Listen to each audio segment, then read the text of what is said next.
Il a survécu 48 heures avec le cœur arrêté.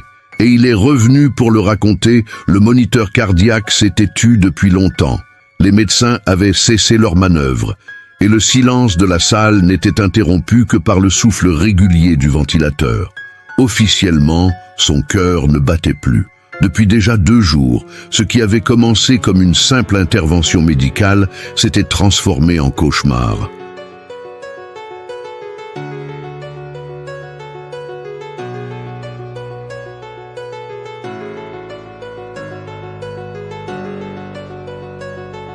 Les spécialistes avaient tout tenté.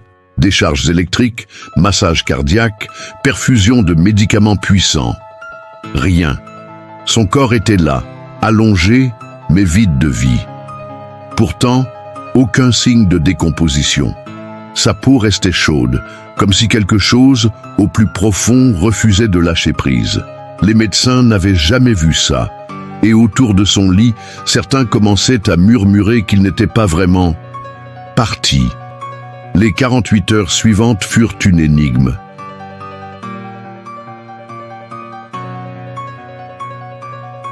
Des instruments se déréglaient, affichant des pulsations fantômes. Parfois, un doigt bougeait imperceptiblement. D'autres fois, ses lèvres semblaient former des mots muets. Les infirmières juraient avoir entendu un souffle, une inspiration discrète. Puis, à la 48e heure, ses yeux s'ouvrirent brusquement, et les premiers mots qu'il prononça glacèrent le sang de tous ceux qui se trouvaient dans la pièce. « Vous ne savez pas où j'étais. »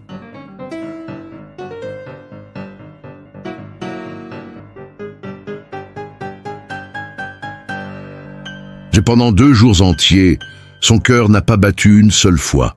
2 jours où la médecine moderne ne pouvait expliquer pourquoi son corps ne se décomposait pas, pourquoi sa peau restait chaude et pourquoi certains capteurs affichaient encore des signes faibles. Comme un écho lointain de vie, les médecins l'avaient officiellement déclaré mort. Sa famille, effondrée, commençait déjà à préparer les funérailles.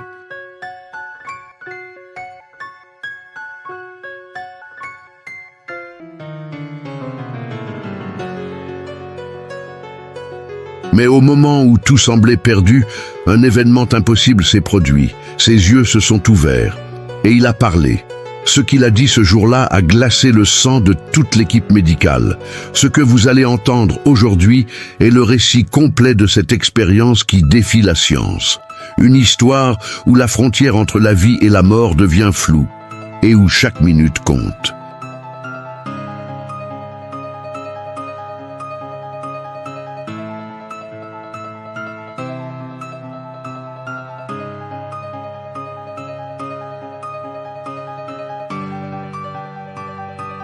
Vous découvrirez ce qui s'est passé pendant ces 48 heures, ce que les médecins ont vu et surtout ce qu'il affirme avoir vécu de l'autre côté.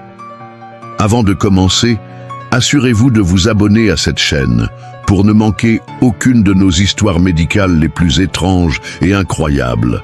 Laissez un like si ce récit vous intrigue déjà et dites-moi en commentaire de quel pays et de quelle ville nous regardez-vous. C'est toujours fascinant de voir jusqu'où ces histoires voyagent. Préparez-vous, car après avoir entendu ce témoignage, vous ne verrez plus jamais la mort de la même façon. Chapitre 1. Le silence du cœur. Tout avait commencé un mardi matin, dans une salle blanche saturée d'odeurs antiseptiques. Pierre, 59 ans, venait pour une intervention relativement simple. Une opération cardiaque programmée, destinée à corriger une anomalie détectée quelques semaines plus tôt.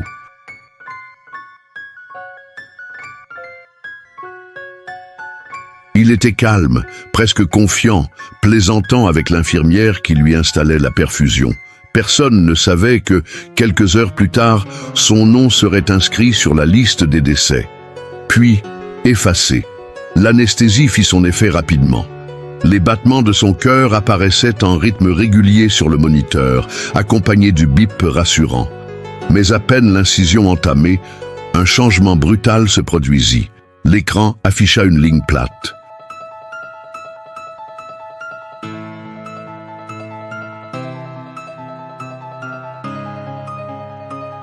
Le son familier se transforma en un signal continu, strident, qui glaça la salle. « Arrêt cardiaque !» cria le chirurgien. Immédiatement, l'équipe entra en action. Le massage cardiaque débuta, les mains fermes du médecin comprimant le thorax de Pierre avec une régularité mécanique. Les défibrillateurs furent préparés, une première décharge, puis une deuxième, toujours rien. Les minutes devinrent des heures dans la perception des soignants. Chaque tentative échouait.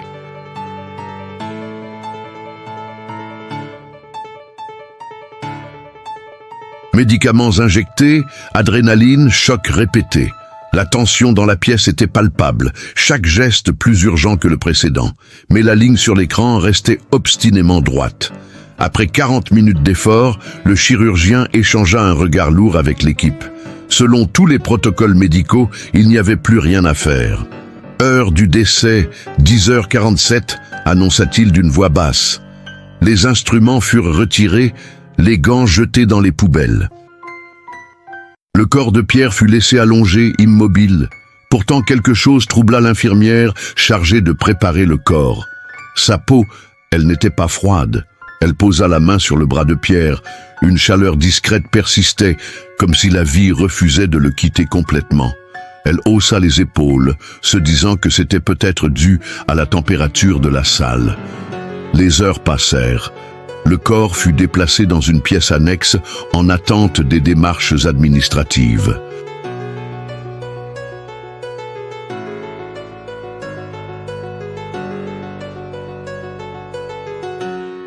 Mais à plusieurs reprises, le moniteur portable, censé rester inactif, se mit à afficher des chiffres incohérents. 12, 47, puis 0 à nouveau. Des pulsations fantômes. Les autres infirmiers pensaient à un dysfonctionnement du matériel. Mais le médecin anesthésiste, en passant devant la pièce, crut voir le doigt de Pierre bouger légèrement. Il entra, examina le corps. Rien d'apparent. Pourtant, une sensation étrange lui serrait la poitrine, comme si quelque chose d'invisible remplissait l'air. Le soir, alors que l'hôpital se vidait, l'infirmière revint dans la pièce pour couvrir le corps. Elle jura plus tard avoir entendu un murmure. Très faible, juste son prénom. Claire. C'était impossible.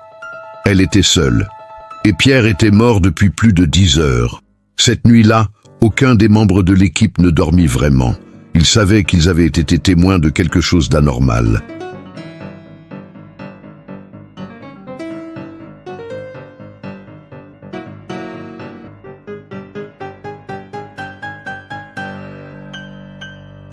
Mais ils ignoraient encore que ce n'était que le début, et que les 48 heures suivantes remettraient en question tout ce qu'ils croyaient savoir sur la mort. Chapitre 2, les 24 premières heures. La première nuit après sa mort déclarée, Pierre reposait dans une chambre froide, mais pas encore au réfrigérateur de la morgue. Le protocole de l'hôpital imposait un délai avant le transfert, par respect pour la famille et pour vérifier certains paramètres administratifs.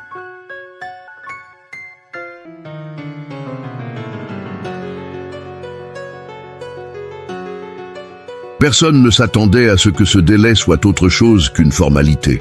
Pourtant, dès les premières heures, des choses étranges commencèrent à se produire. L'infirmière Claire, celle qui avait entendu le murmure, passa discrètement voir le corps.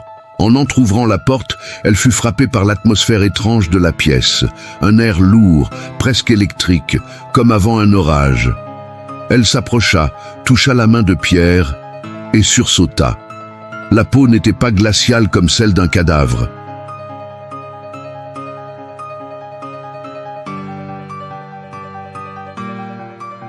Elle était tiède, pas chaude, mais tiède, comme si un reste de chaleur persistait dans ses tissus. Cela défiait toute explication médicale. Dans le couloir, un bip intermittent attira son attention. C'était le moniteur portable laissé à proximité. Il affichait un rythme cardiaque, mais pas continu. Des pulsations isolées, espacées de longues minutes, apparaissaient puis disparaissaient. Les autres infirmiers, incrédules, vérifièrent le matériel. Aucun défaut technique.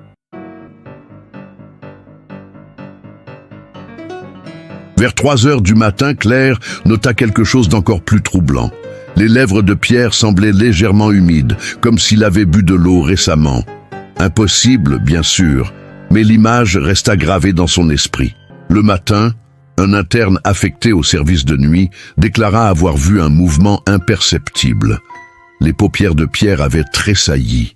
Quand il en parla à ses supérieurs, on lui répondit qu'il s'agissait sans doute d'un réflexe musculaire post-mortem. Mais au fond, il n'y croyait pas. À midi, un autre incident se produisit. Alors que l'aide-soignant changeait le drap, le bras droit de Pierre glissa du brancard et tomba lourdement. Mais l'impact ne fut pas celui d'un corps totalement inerte. Le bras semblait avoir une résistance musculaire, comme s'il y avait encore une tension dans les tendons. Dans l'après-midi, le médecin légiste passa pour examiner le corps avant le transfert à la morgue. Il nota l'absence totale de rigidité cadavérique.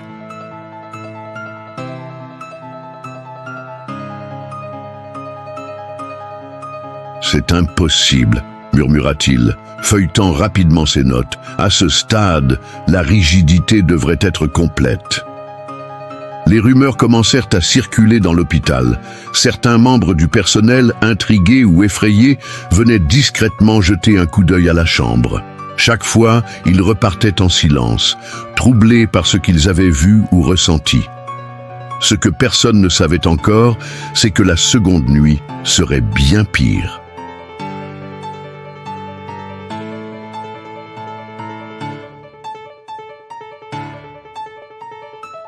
Car ce qui se produisait avec Pierre n'était pas seulement une anomalie médicale, c'était comme si quelque chose, ailleurs, refusait de le laisser partir. Chapitre 3. La deuxième nuit, la seconde nuit.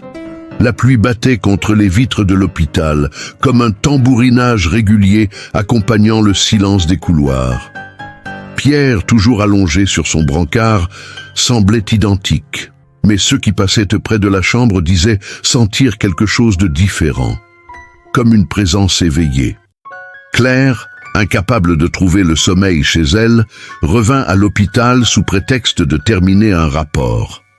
En réalité, elle voulait vérifier Pierre. Lorsqu'elle entra dans la pièce, la lumière vacilla légèrement, comme si l'électricité hésitait.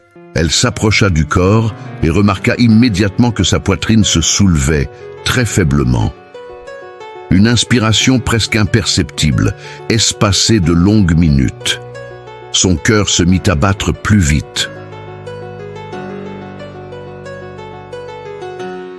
Était-ce un réflexe musculaire ou une véritable respiration ? Un bruit discret la fit sursauter. Le moniteur portable s'était rallumé tout seul. Sur l'écran, une ligne verte ondulait, affichant un rythme lent mais régulier. 18 battements par minute. Les yeux rivés sur les chiffres, Claire resta immobile. Puis, sans prévenir, le signal s'arrêta à nouveau. Vers minuit, un garde de sécurité fit sa ronde.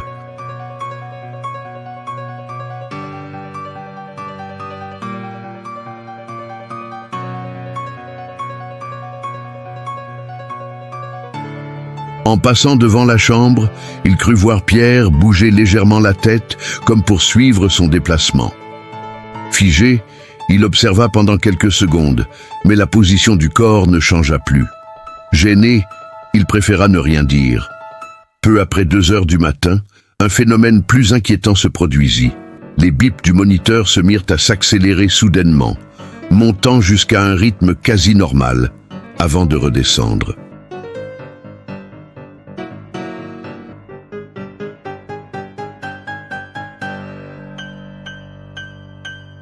En même temps, les doigts de Pierre se crispèrent, ses ongles grattant doucement le drap.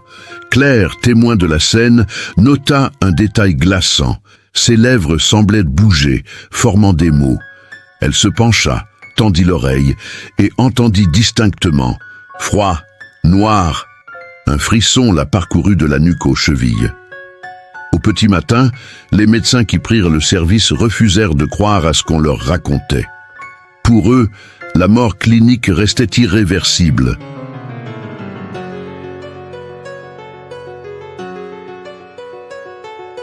Pourtant, les relevés automatiques des machines confirmaient qu'un rythme cardiaque intermittent avait bien été enregistré. Ce jour-là, la direction de l'hôpital ordonna le transfert immédiat du corps à la morgue, invoquant un besoin de procédure. Mais Claire savait que ce n'était pas la peur d'un dysfonctionnement technique. C'était autre chose, comme si certains voulaient empêcher ce qui était en train de se produire.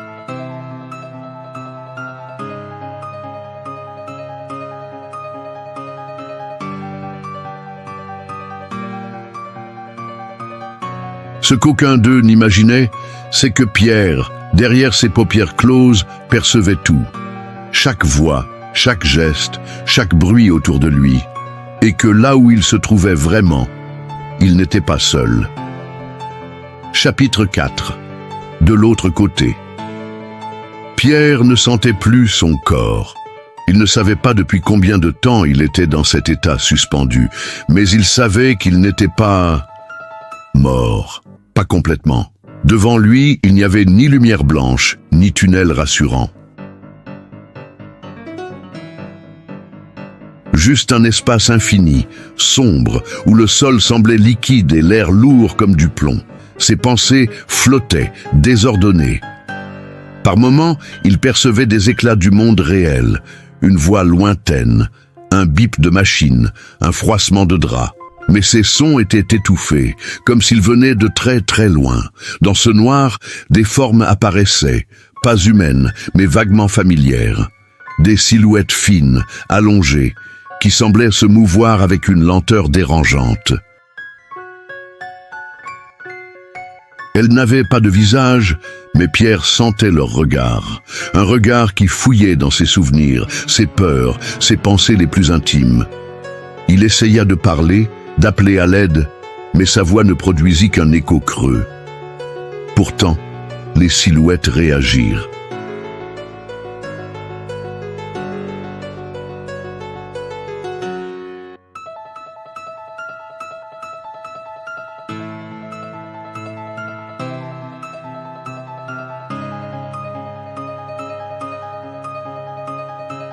L'une d'elles s'approcha, se pencha, et d'une voix qui semblait résonner directement dans son crâne, murmura « Tu n'es pas encore prêt ». À mesure que le temps passait, Pierre comprit qu'ici, il n'y avait pas de minutes ni d'heures. Tout semblait figé, mais en même temps mouvant. Des images de sa vie apparaissaient devant lui. Sa maison d'enfance, le visage de sa mère, une plage qu'il n'avait pas vue depuis 30 ans. Puis, brusquement, ces images se dissolvaient dans le noir. Il se rendit compte que cet endroit réagissait à ses émotions. Plus il avait peur, plus les silhouettes se rapprochaient. Quand il pensait à quelque chose de rassurant, elles reculaient, mais jamais très loin. À un moment, une lumière rouge apparut au loin. Faible au début, elle devint plus intense, dessinant les contours d'une porte massive, semblable à une dalle de pierre. Des symboles étranges y étaient gravés, et Pierre sentit qu'au-delà, quelque chose l'attendait.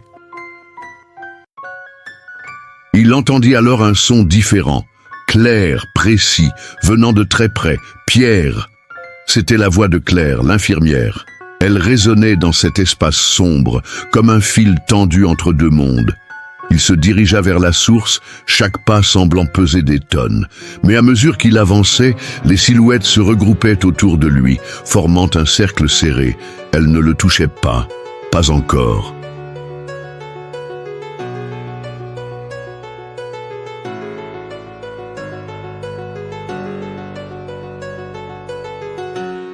Leurs mouvements étaient lents, calculés, comme si elles attendaient qu'ils franchissent une limite invisible. Juste avant de tendre la main vers la porte rouge, Pierre sentit un choc violent. Une lumière blanche éclata dans sa vision, et il eut la sensation d'être projeté en arrière, vers quelque chose de froid et de solide. Quand il ouvrit les yeux, il était de retour dans la chambre de l'hôpital. Mais ses lèvres bougèrent toutes seules pour murmurer « Vous ne savez pas où j'étais ».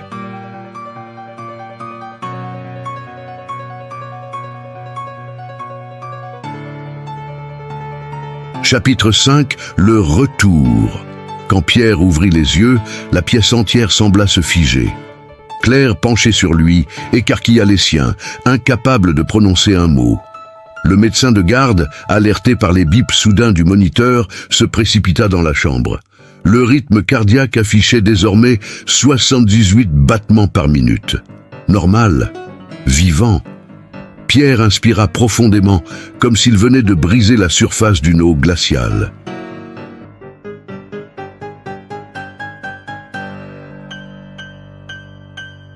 Ses poumons se remplirent dans un bruit rauque et tout son corps trembla sous le choc. Claire saisit sa main. « Pierre, vous m'entendez ?» Il hocha faiblement la tête. Le médecin commença une série de questions rapides.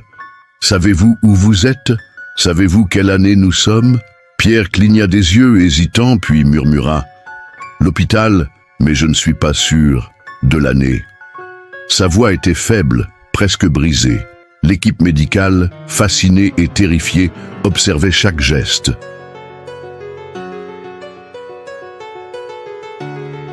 Mais Pierre détourna rapidement le regard, fixant un coin sombre de la pièce. « Elles sont encore là », souffla-t-il. Personne ne comprit sur le moment. En quelques minutes, la nouvelle de son retour se répandit dans l'hôpital. Certains médecins vinrent discrètement jeter un coup d'œil, incapables de concevoir qu'un patient déclaré mort pendant 48 heures puisse soudain se réveiller. Les murmures emplissirent les couloirs, mêlant curiosité scientifique et peur.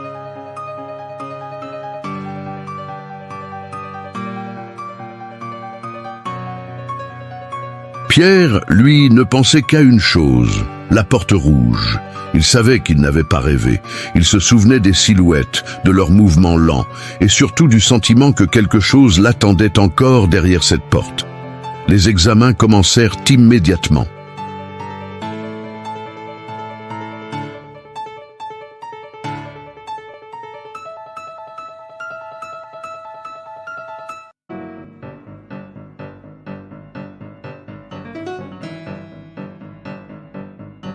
IRM, électrocardiogramme, analyse de sang, tout revenait normal à l'exception d'un détail troublant. L'activité cérébrale de Pierre présentait des pics inhabituels, comme s'il avait été soumis à une stimulation intense comparable à celle d'un rêve lucide prolongé. Pendant l'IRM, il ferma les yeux et revit fugacement les silhouettes. Cette fois, elles étaient plus proches, comme si elles s'étaient attachées à lui.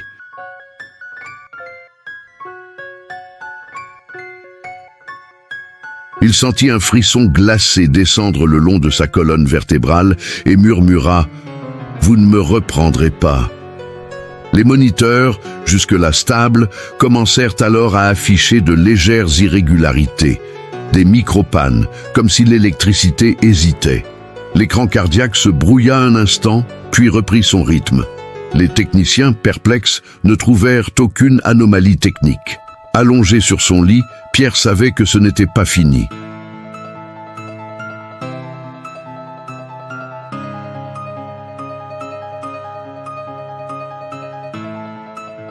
Son retour dans le monde des vivants n'était pas une victoire, mais une pause.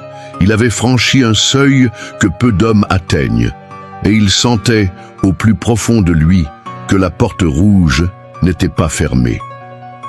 Chapitre 6. Les ombres revenues. Les premiers jours après son retour, Pierre resta sous observation constante.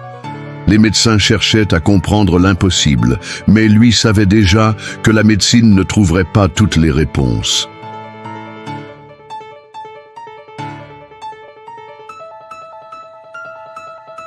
Car ses nuits, et même ses journées, étaient désormais envahies par des fragments de l'autre côté.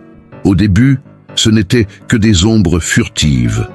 Un coin de pièce qui semblait plus sombre qu'il ne devrait. Une silhouette indistincte reflétée dans une vitre. Un mouvement à la périphérie de son regard. Mais chaque fois qu'il se tournait, il ne trouvait rien. Puis les visions devinrent plus claires. Dans le reflet de la fenêtre de sa chambre d'hôpital, il vit une forme derrière lui, immobile. grande. Ses contours se confondaient avec l'ombre, mais Pierre sentit son souffle froid sur sa nuque. Il se retourna brusquement. Vide. Une nuit, il se réveilla en sursaut. La pièce était baignée d'une faible lumière bleutée provenant des moniteurs. Au pied de son lit, une silhouette l'observait. Elle n'avait ni visage ni yeux, mais il sut que c'était l'une des entités qu'il avait vues derrière la porte rouge. Incapable de bouger, Pierre sentit la présence s'approcher lentement.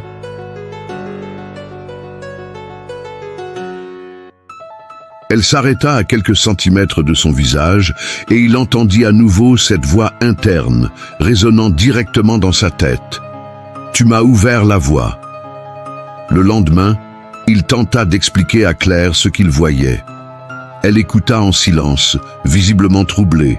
« Pierre, vous décrivez exactement ce que le maire m'avait raconté juste avant de... » Elle s'interrompit, comme si elle venait de dire quelque chose qu'elle ne voulait pas révéler. Les visions ne se limitaient plus à la nuit.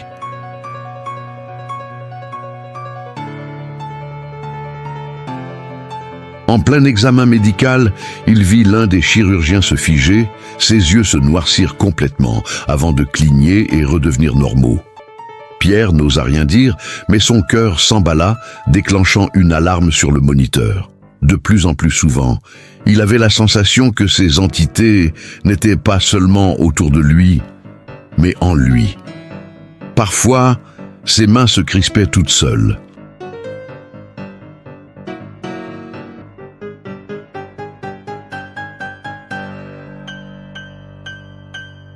D'autres fois, il se surprenait à murmurer des mots qu'il ne comprenait pas, dans une langue qu'il n'avait jamais entendue. Une nuit particulièrement silencieuse, il vit la porte rouge apparaître au milieu de sa chambre. Elle vibrait faiblement, comme si elle respirait. Il sut alors que ce n'était pas une hallucination. Elle essayait de revenir. Pierre comprit que son retour n'était pas une fin heureuse. C'était le début d'une intrusion.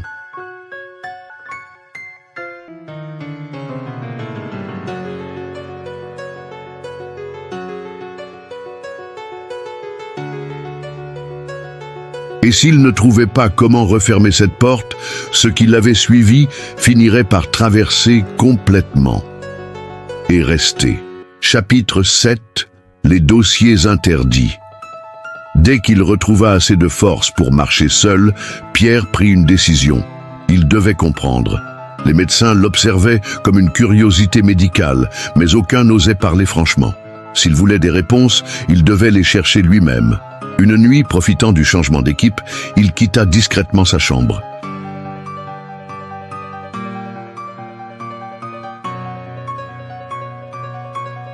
Les couloirs déserts de l'hôpital résonnaient sous ses pas et chaque ombre semblait l'observer.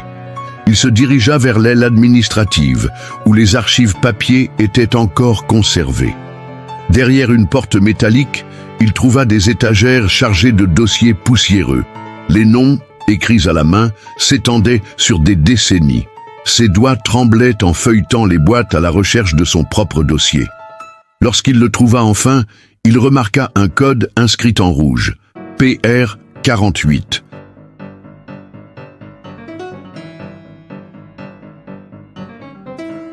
Intrigué, il consulta d'autres dossiers.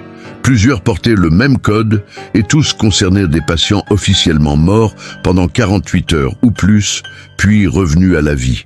Mais en lisant plus loin, il sentit son estomac se nouer. Chaque dossier portait une dernière annotation, écrite quelques semaines après le retour, décès définitif.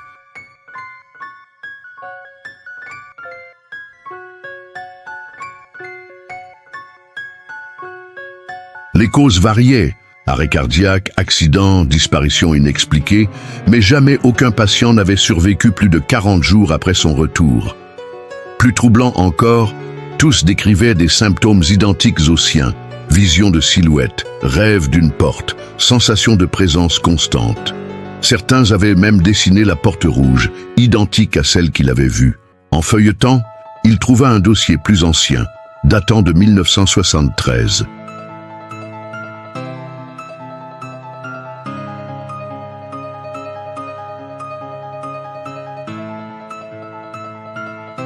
Les photos jaunies montraient un homme émacié, les yeux grands ouverts, fixant un point invisible.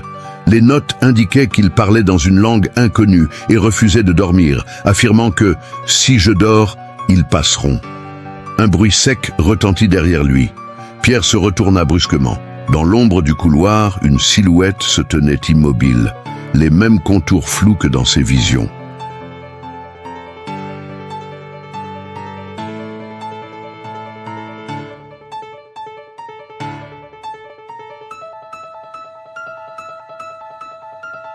Il recula lentement, le dossier serré contre lui, sans quitter la forme des yeux, jusqu'à ce qu'elle disparaisse d'un coup, comme aspirée par le noir. Le cœur battant à tout rompre, il remit les dossiers en place et quitta la pièce, conscient d'une chose. Il ne devait pas seulement craindre pour sa vie, mais pour son âme, car chaque patient avant lui avait été repris, et il savait que son tour viendrait. De retour dans sa chambre, il trouva, posé sur sa table de chevet, un morceau de papier qu'il n'avait jamais vu. 3 mots y étaient inscrits, d'une écriture qu'il reconnut immédiatement, celle qu'il avait vue gravée sur la porte rouge. Bientôt, Pierre. Chapitre 8. Quand elle touche. Depuis la découverte des dossiers, Pierre ne pouvait plus ignorer l'évidence. Ce qu'il avait suivi était de plus en plus fort. Les visions n'étaient de plus seulement visuelles.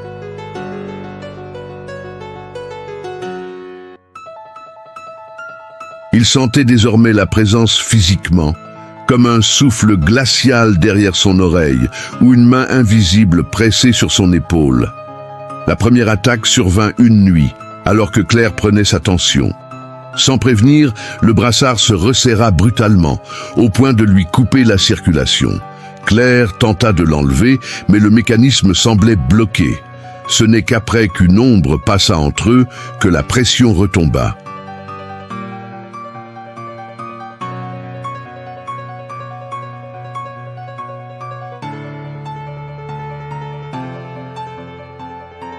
Deux jours plus tard, un interne entra dans sa chambre pour vérifier ses constantes. Alors qu'il notait les chiffres sur son carnet, sa main se figea. Lentement, il leva la tête vers Pierre et ses yeux devinrent entièrement noirs. Sa voix déformée prononça « La porte s'ouvrira ». Puis il cligna des yeux et redevint normal, comme si rien ne s'était passé.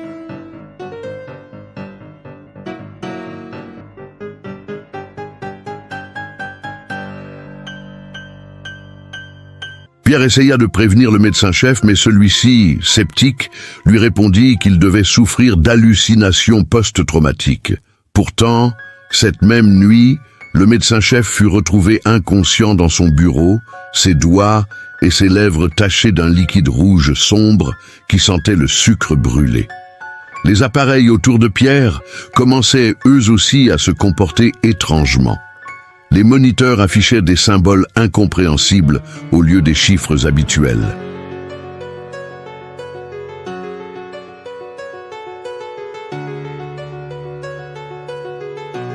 Les lampes clignotaient par séries de 3 comme un code.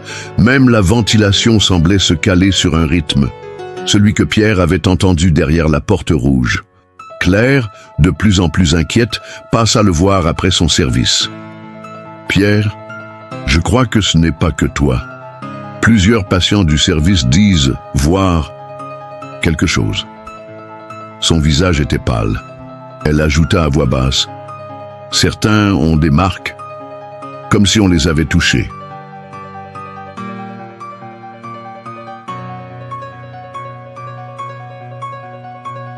Le soir même, Pierre sentit un poids s'asseoir sur son lit. Il ne pouvait pas bouger, paralysé par une force invisible. Une respiration lente et profonde se fit entendre juste à côté de son visage. Puis une voix douce, presque tendre, chuchota « Tu es déjà de notre côté ». Le lendemain, un patient de la chambre voisine fut retrouvé mort, le visage figé dans une expression de terreur absolue. Aucun signe de lutte. Aucun traumatisme visible.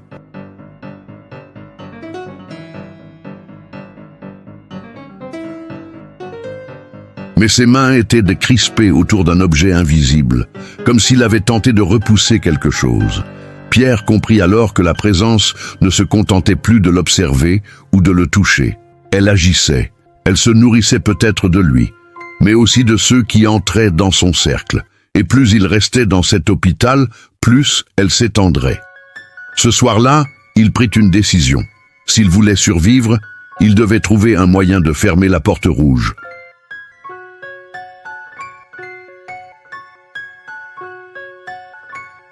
Mais pour cela, il devrait peut-être la franchir une dernière fois. Chapitre 9. Retour volontaire. Pierre savait que le temps jouait contre lui. Chaque jour, les ombres étaient bonnes plus présentes, plus audacieuses. Elles avaient déjà franchi un pas en attaquant les autres patients. Bientôt, elles n'auraient plus besoin de se cacher. La seule solution était de fermer la porte rouge. Mais pour y parvenir, il devait y retourner.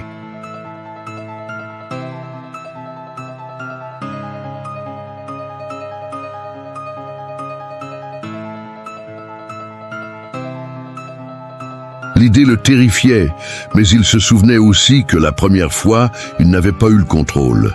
Cette fois, il voulait être maître de la traversée. Il parla à Claire, qui au début refusa catégoriquement de l'aider. « Tu ne sais pas ce qui t'attend là-bas, Pierre, tu n'en reviendras pas. » Mais il insista. Finalement, elle céda à contre-cœur.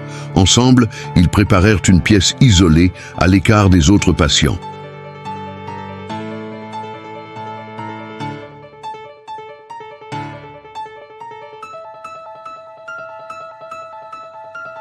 Pierre demanda qu'on lui administre une dose légère de sédatif, juste assez pour plonger dans un état proche de la mort clinique. Les médecins auraient appelé cela de la folie. Lui, il appelait ça une nécessité. Avant de commencer, Claire lui tendit un objet, une petite médaille en argent qu'elle portait depuis l'enfance. « Garde-la.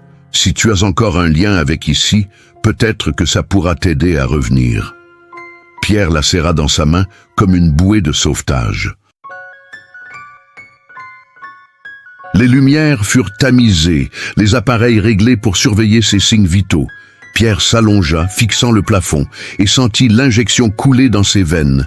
La pièce se mit à tourner, et bientôt, le monde réel s'effaça comme une image trop exposée. Il se retrouva de nouveau dans cet espace sombre et infini. Mais cette fois, il ne flotta pas au hasard. Il marcha droit devant, guidé par une lumière rouge lointaine.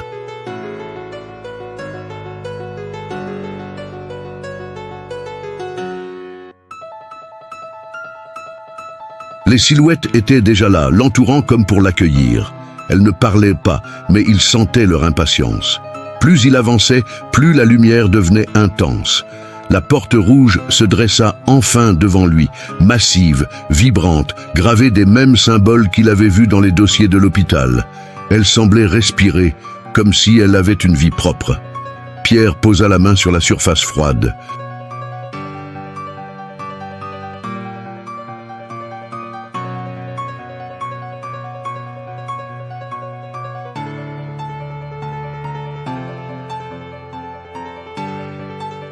Des visions l'assaillirent aussitôt. Les visages des autres patients, leurs derniers instants, et derrière eux, quelque chose d'énorme, dissimulé dans les ténèbres. Une voix puissante résonna. « Pourquoi fermer quand tu peux ouvrir ?» Ses jambes tremblaient, mais il pensa à Claire, aux autres patients encore en vie. Il serra la médaille dans sa main et murmura « Pas cette fois ».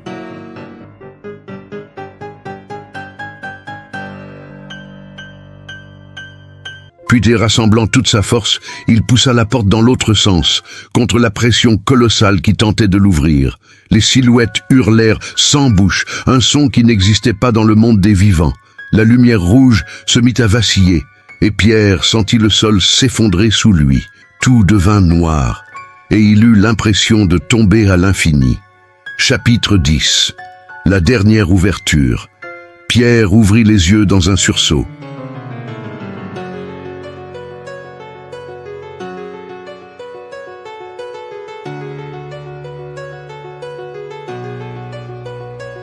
L'air froid et sec de la chambre d'hôpital envahit ses poumons comme un coup de couteau. Les moniteurs hurlaient, affichant un rythme cardiaque instable, tandis que Claire, penchée sur lui, le fixait avec des yeux écarquillés. « Tu es revenu » souffla-t-elle, la voix brisée entre soulagement et inquiétude. Pierre voulut parler, mais ses lèvres tremblaient encore. Finalement, il murmura « La porte, je l'ai fermée. » Pourtant, au fond de lui, il n'en était pas certain.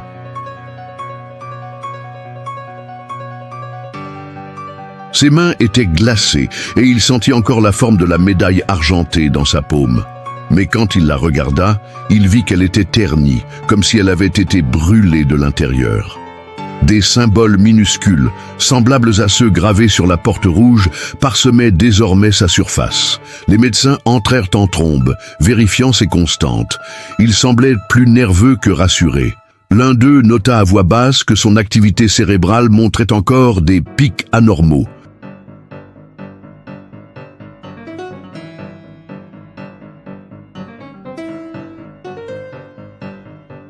Claire, elle, ne le quittait pas des yeux comme si elle craignait qu'il disparaisse à nouveau. Cette nuit-là, Pierre essaya de dormir, mais à peine ses paupières fermées, il sentit une chaleur étrange sous son lit.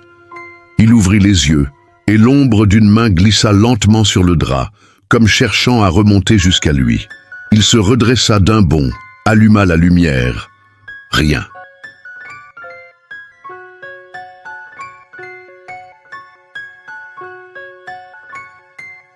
Pourtant, l'air de la chambre était plus lourd, saturé d'une odeur sucrée, semblable à celle qu'il avait sentie là-bas.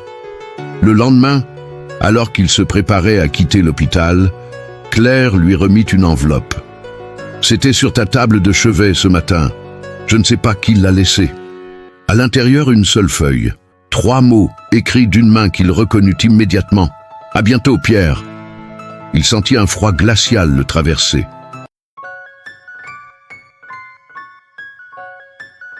Ces mots, il les avait déjà vus, gravés à l'intérieur de la porte rouge, juste avant de la pousser. Cela ne pouvait pas être une coïncidence. Alors qu'il franchissait la sortie de l'hôpital, il croisa son reflet dans la vitre automatique.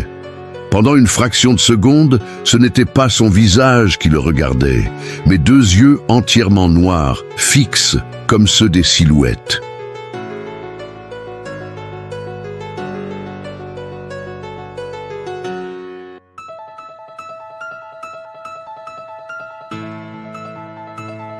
Pierre continua de marcher, le cœur battant, sachant qu'une vérité terrifiante venait de s'imposer. On ne ferme jamais vraiment la porte. On la laisse simplement entr'ouverte, assez pour qu'ils puissent passer quand ils le veulent. Pierre quitta l'hôpital ce jour-là, mais il savait qu'il n'en sortirait jamais vraiment. L'air frais de l'extérieur ne parvint pas à chasser l'ombre qui s'était installée derrière lui.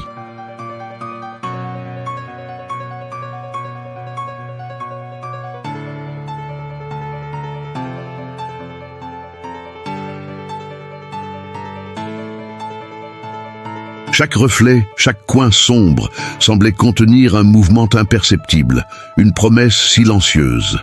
Les médecins appelèrent en son cas un miracle médical. Mais Pierre connaissait la vérité. Ce n'était pas un miracle, c'était un compromis. Il avait franchi un seuil que peu d'hommes osent atteindre et en avait refermé la porte. En partie. Ce qu'il avait vu, ce qu'il avait entendu, continuait de l'accompagner, comme un souffle constant juste derrière son oreille. Et peut-être qu'un jour, quand la nuit serait assez noire et le silence assez lourd, cette porte se rouvrirait, pas pour le prendre, mais pour laisser passer ce qui attend, patiemment, de l'autre côté.